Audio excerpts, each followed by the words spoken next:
Hi guys, I hope all of you are doing very well.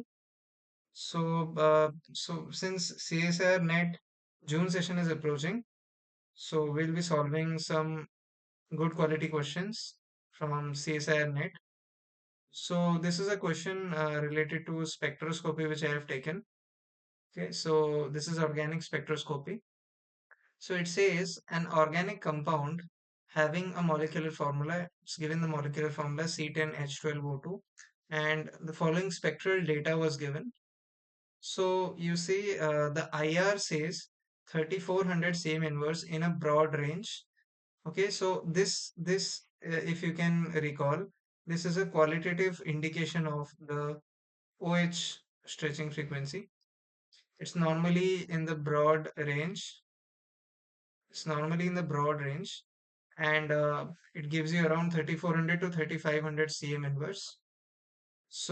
But as we can see that all the options are containing OH group here. So this is not of much use to us. So you need to identify certain specific areas, okay, from especially the H1 NMR. If you are comfortable with H1 NMR, then I think this question could be easily solved even without using this carbon 13 NMR data. Okay, so if you look at this, so basically, if you look at the data in the three options that we are provided here, you see the first basic difference is in between the alkenes. So here the alkene is the cis alkene, and in other two options, those are the trans alkenes. So now, if you look at this data, so basically here you have one hydrogen, and here you have another alkene hydrogen.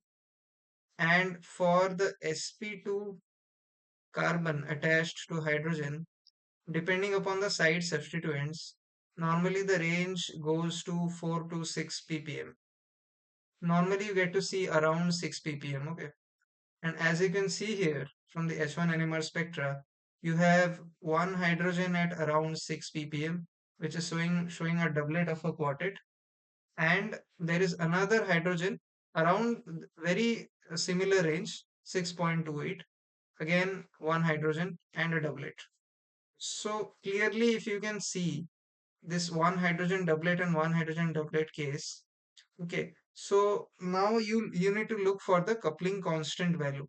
This J value, this coupling constant value is always higher for the trans compounds compared to the cis compounds.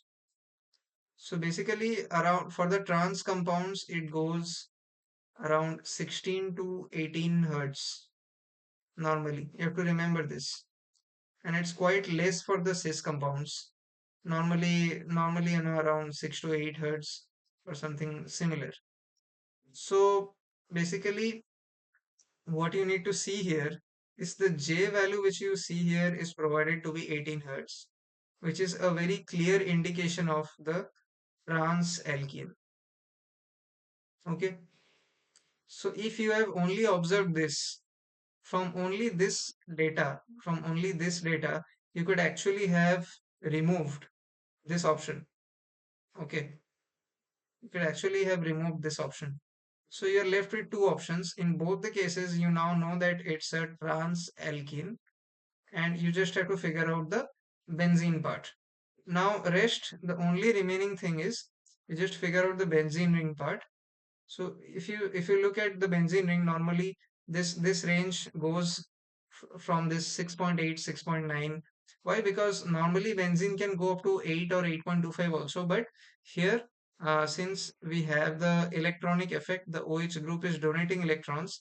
So and also we have the OMe groups. So due to the presence of donating electrons, it is increasing the electron density at certain sites, and increasing the electron density would mean the shielding effect, and that's why uh, the de-shielding is not taking place to that extent. So you normally get around this value 6 to 7, in between 6 to 7, not to 8. So if you look at this properly, we have three values here. Okay, if you look at this, we have actually got three values here. So what are those three values? We look for the benzene.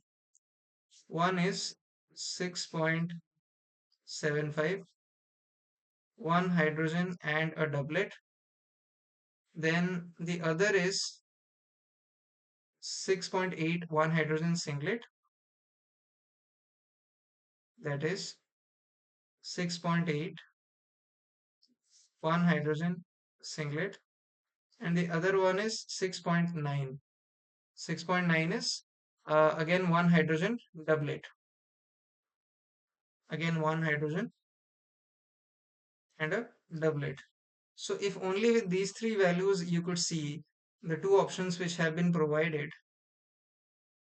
Option A has something like this. It has basically three substituents aligned in this manner.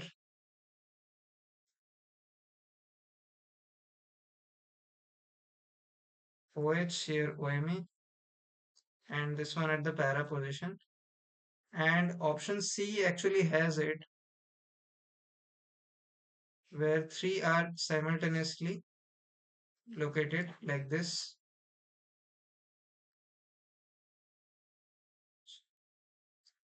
The methoxy group here, OH here, and this is here. So if you look at this properly, you are having a doublet, a singlet, and a doublet in the benzene ring. In this case, if you see this hydrogen can couple with the nearest one, that is this nearest neighboring hydrogen. And we know how do we calculate singlet, doublet, and triplet? 2ni plus 1 rule. N is the number of hydrogen, I is the spin quantum number. That is 1 by 2 for hydrogen. So 2 into, since this is 1 hydrogen, what do we get? 1 by 2 plus 1, that is equal to 2, which means a doublet. So very similarly, this hydrogen will be showing a doublet due to coupling with this hydrogen. Very similarly, this hydrogen will be showing a doublet by coupling with this hydrogen. And this middle hydrogen will be coupling with both the sides. So n is equal to 2 here for this. So it should be giving a triplet. So ideally, if you see, if we consider option C, then we are getting doublet, doublet, and a triplet, which is not the case with our question. Our question has doublet, singlet, and doublet. Whereas if you look at it here, here definitely we are going to get a singlet for here from this position because both these sides are substituted. No hydrogen is there to couple with. But for this side and this side, this hydrogen can couple with this. Simultaneously, this hydrogen can couple with this. So this option A has doublet, doublet, and a singlet, which is our correct answer. So as you saw, just from the basic H1 NMR knowledge, from the basic knowledge of H1 NMR, we didn't even have to go to carbon 13 NMR. So option A is the correct answer here. So you can actually proceed through option elimination in such cases.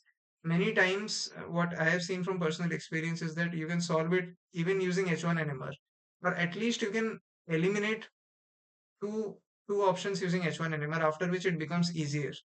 So even with your basic knowledge, if you remember certain things like the chemical shift ranges and the values of the coupling constant, so even through that you can also answer this question.